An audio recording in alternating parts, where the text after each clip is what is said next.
Go back Marwari, go back Rajasthan అన్న నినాదం గత కొద్ది రోజుల నుంచి వినిపిస్తోంది. ఎన్నో ఏళ్ల నుంచి మార్వాడీలు తెలంగాణలో ఉంటున్నారు. కానీ ఇప్పుడే దీన్ని తెరపైకి ఎందుకు తీసుకొచ్చారు? ఎందుకు పెద్దది చేస్తున్నారు? దీని వెనుకున్న కుట్రలేంటి?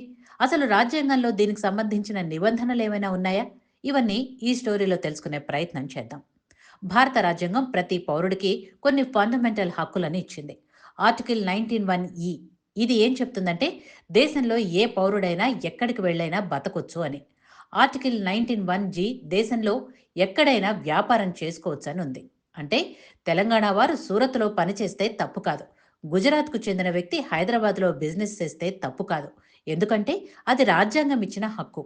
కాబట్టి మార్వాడీలో హైదరాబాద్లో వ్యాపారం చేస్తే అది రాజ్యాంగ హక్కుగా చూడాలి.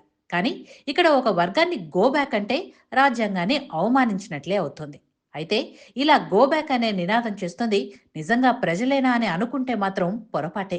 ఎందుకంటే దీని వెనుక కంచె ఐలయ్య ఉన్నారని తెలుస్తోంది. ఈయన గతంలో కూడా వివాదాస్పద వ్యాఖ్యలతో వార్తల్లో నిలిచారు. తాజాగా మార్వాడీలు అంటూ ప్రాంతీయ భేదాలను చూపిస్తూ చిచ్చు పెట్టారంటున్నారు.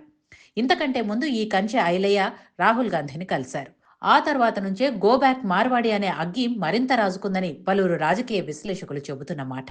అయితే ఇది ఏదో మన దేశ సరిహద్దులో జరిగితే కాపాడేందుకు ఆర్మీ ఉంది. కానీ దేశంలో అంతర్గత కలహాలను చూసే ఉగ్రవాదం గతంలో కూడా ఐలయ్య వైశ్యులు సామాజిక స్మగ్లర్లు అంటూ కామెంట్స్ చేశాడు. ఆ తర్వాత మార్వాడి గో బ్యాక్ అంటున్నారు. కొత్తగా రెడ్డిల బహిష్కరణ అని కూడా స్టార్ట్ చేస్తున్నట్టు సమాచారం. ఇలా క్రమంగా హిందువుల్లో తగాదాలు ఏర్పడేందుకు చేస్తున్న ప్లాన్ అని కొంతమంది అంటున్నారు. ఈ కంచె ఐలయ్య వెనుక ఉన్న శక్తులు ఎవరనేది మనకు స్పష్టంగా కనిపిస్తోంది.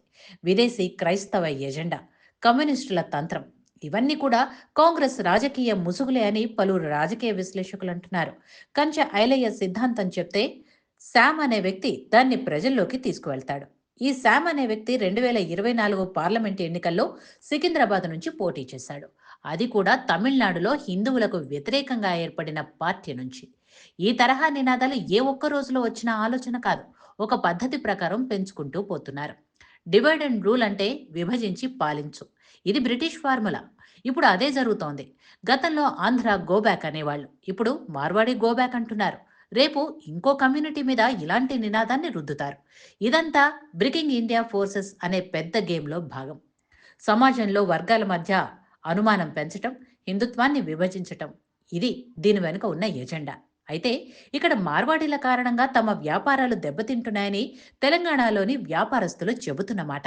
నిజానికి వీళ్ళ వ్యాపారాలు పోతోంది, ఉపాధి కరువు అవుతోంది మల్టీనేషనల్ కంపెనీల వల్లే. అంతెందుకు, కూర్చున్న చోటే షాపింగ్ చేసేందుకు కొన్ని మార్కెటింగ్ యాప్లు వచ్చాయి. ఇప్పుడు జనాలు మీ షాపులోకి వస్తున్నారా, లేక ఆన్లైన్లో కొంటున్నారా? అలాంటి కంపెనీలు మూసివేయించగలరా అని కొంతమంది మార్కెటింగ్ నిపుణులు అంటున్నారు. అంతేకాదు, గుజరాత్, మహారాష్ట్ర వంటి రాష్ట్రాల్లో తెలంగాణ ప్రజలే ఎక్కువ మంది పనిచేస్తున్నారు. అక్కడ కూడా గో బ్యాక్ తెలంగాణ అంటే ఏంటి పరిస్థితి? మరి ఎవరి మీద పోరాటం చేయాలి అంటే మాత్రం ఈ దేశంలో నిజంగా సమస్య సృష్టిస్తున్న వారి మీద. రోహింగ్యాలు, బంగ్లాదేశ్ అక్రమ చొరబాటుదారులు. వీళ్ళు అక్రమంగా సరిహద్దు దాటి ఇక్కడికొచ్చి ఓటర్ ఐడీలు, ఆధార్ కార్డులు తీసుకొని ఓటు బ్యాంకుగా మారుతున్నారు.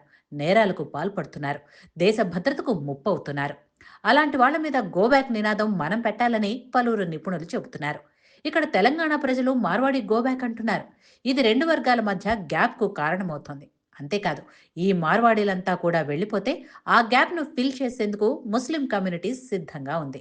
ఇప్పటికే చిన్న చిన్న మెకానిక్ షాపుల దగ్గర నుంచి పెద్ద పెద్ద కాంట్రాక్టుల వరకు ఈ కమ్యూనిటీ చాలా బలంగా ఉంది. కాబట్టి మార్వాడీలను వెళ్ళగొడితే లాభపడేది ముస్లిం వర్గమే అని కొంతమంది నిపుణులు చెబుతున్నారు.